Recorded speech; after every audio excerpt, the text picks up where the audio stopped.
Terima kasih pemirsa, Anda masih bergabung bersama kami di Berita Padang. Berikut kami sajikan kembali 3 berita utama hari ini. Bendungan Sicawang jebol. Ratusan hektar sawah di Padang, Pariaman beralih jadi sawah tada hujan.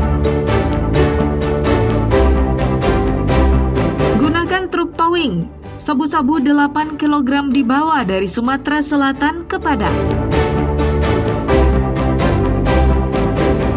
Mak-mak menggeruduk tempat hiburan remang-remang hingga saluran irigasi tak berfungsi bertahun-tahun, kami sampaikan dalam Padang Sepekan.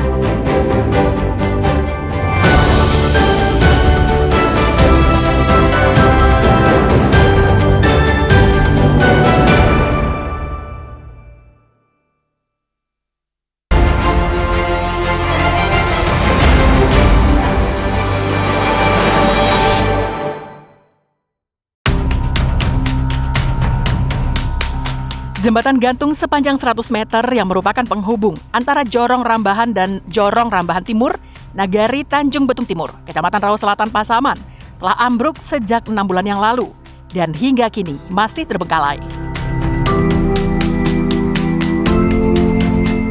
Warga Jorong Rambahan Timur yang berjumlah sekitar 200 kepala keluarga terpaksa harus menempuh perjalanan 4 kali lebih jauh dari biasanya untuk bisa menuju pusat kecamatan. Sejak jembatan itu ambruk, para petani harus mengeluarkan biaya lebih mahal untuk membawa hasil panen mereka. Berulang kali warga melaporkan kondisi itu kepada unit pemerintahan terkecil hingga ke anggota DPRD Pasaman. Namun sampai sekarang tidak kunjung diperbaiki.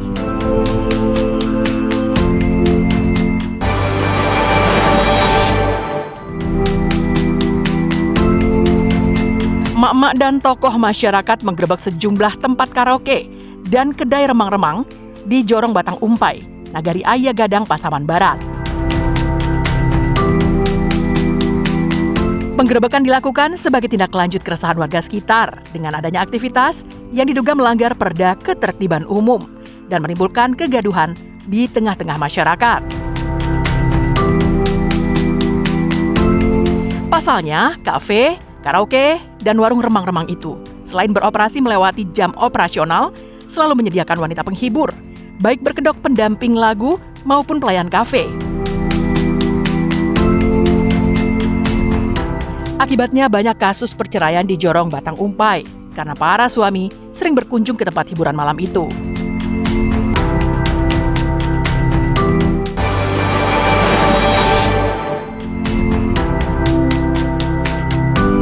Sempat lumpuh selama 10 jam akibat longsor yang terjadi di kawasan Jembatan Layang Kelok 9 di Jorong Air Putih, Nagari Harau 50 Kota. Kondisi arus lalu lintas di jalan lintas Sumatera tersebut kembali normal. Polisi lalu lintas sempat memberlakukan sistem buka tutup setelah proses evakuasi material longsor. Material longsor yang menimbun seluruh badan jalan itu mencapai panjang sekitar 15 meter, dilakukan menggunakan 3 alat berat. Longsor itu terjadi di Jorong Aya Putiah, Nagari Harau, pada tikungan pertama, tak jauh dari aliran sungai Batang Sanipan, di Jembatan Layang Kelok 9, 50 Kota. Dalam peristiwa ini, tidak ada korban jiwa.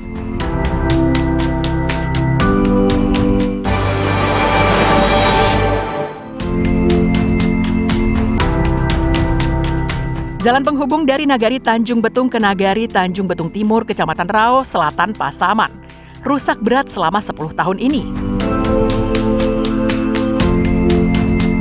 Aspalnya mengelupas, meninggalkan lubang yang menganga di tengah jalan. Jika hujan turun, dipastikan lubang menganga tadi menjadi seperti kubangan kerbau. Jalan sepanjang 4 km ini mengalami kerusakan di banyak bagian. Ada yang berlubang, bebatuan, maupun jalan tanah saja. Setiap pengendara motor terpaksa harus ekstra hati-hati saat melintas di jalan tersebut. Masyarakat berharap pemerintah Kabupaten Pasaman segera memperbaiki jalan yang rusak ini karena merupakan akses satu-satunya dari Nagari Tanjung Betung Timur menuju pusat kecamatan dan sebaliknya.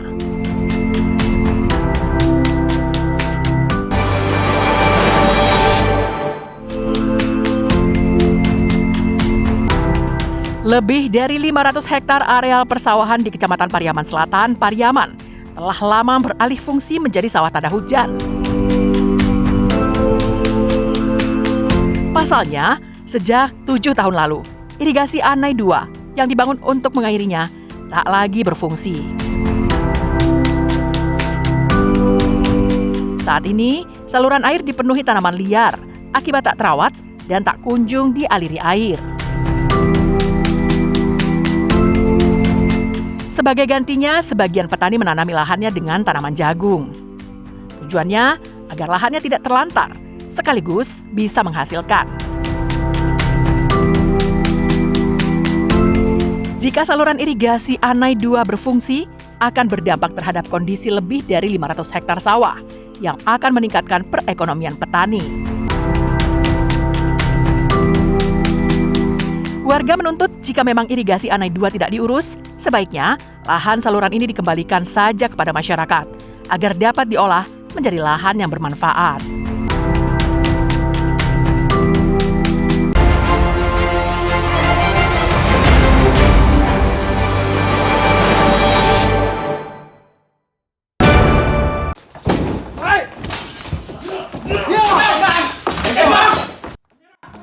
Tim Phantom Satres Narkoba Polres Payakumbuh menggerebek sebuah rumah milik seorang pengedar sabu-sabu di kawasan Padang Sikabu, Kecamatan Lampasi, Tigonagari, Payakumbuh pada Rabu malam. Mengetahui kedatangan polisi, tersangka yang bernama Ricky mencoba melarikan diri dan melawan petugas. Namun upaya itu gagal karena tersangka berhasil dibekuk di depan pintu rumahnya. Penggeledahan yang disaksikan oleh perangkat setempat, polisi menemukan 27 paket sabu-sabu siap edar yang berserakan di lantai rumahnya.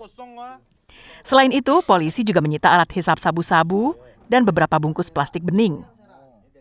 Penangkapan tersangka dilakukan setelah adanya laporan masyarakat sekitar yang heran dengan adanya aktivitas yang mencurigakan di rumah tersangka. Di mana pelaku ini adalah sebagai pengedar di wilayah Payakumbuh, dan sewaktu kita melakukan penangkapan sempat terjadi perlawanan dan pelaku ini sempat mencoba untuk melarikan diri dari pengejaran kita dari Sat Narkoba Polres Payakumbuh. Untuk sementara kita sudah mengamankan sebanyak 27 paket narkotika jenis sabu yang siap untuk diedarkan di wilayah kita ini. Kini, tersangka tengah menjalani pemeriksaan intensif di Polres Payakumbuh untuk pemeriksaan lebih lanjut. Polisi ingin mengetahui sepak terjangnya mengedarkan sabu-sabu. Pasalnya, dari jumlah sabu-sabu yang disita polisi, Ricky diindikasikan bukanlah pengedar kemarin sore. Ikhlasul Ihsan melaporkan dari Payakumbuh.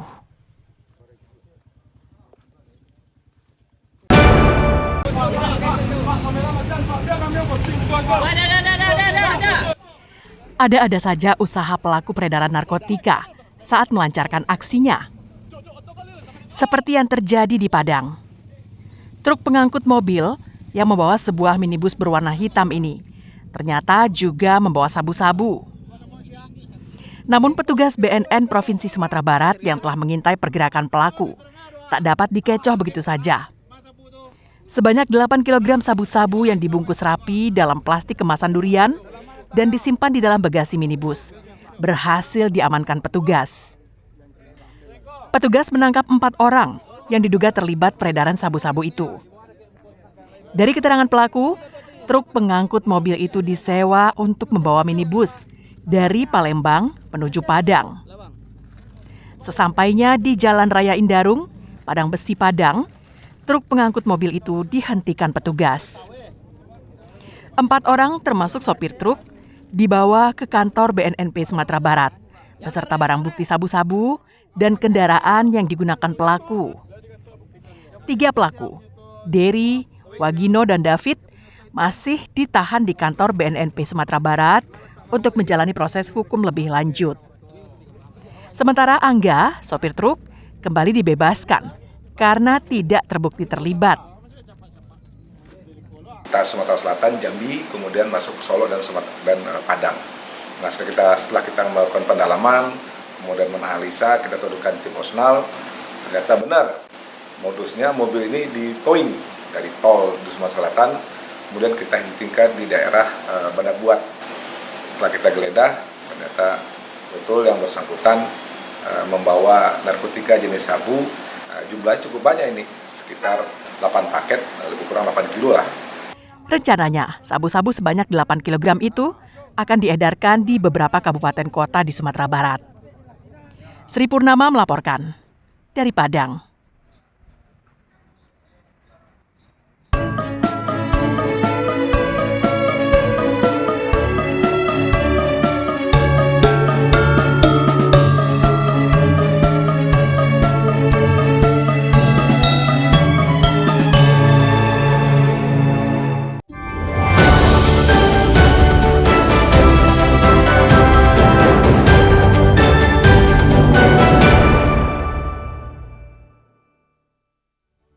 Dunsana dimanapun Barado, sampai di sini dulu perjumpaan kita untuk hari ini. Saya Putri Febrina Marlini bersama dengan tim redaksi yang bertugas mohon pamit undur diri. Terima kasih atas kebersamaan Anda, tetap semangat dan sampai jumpa.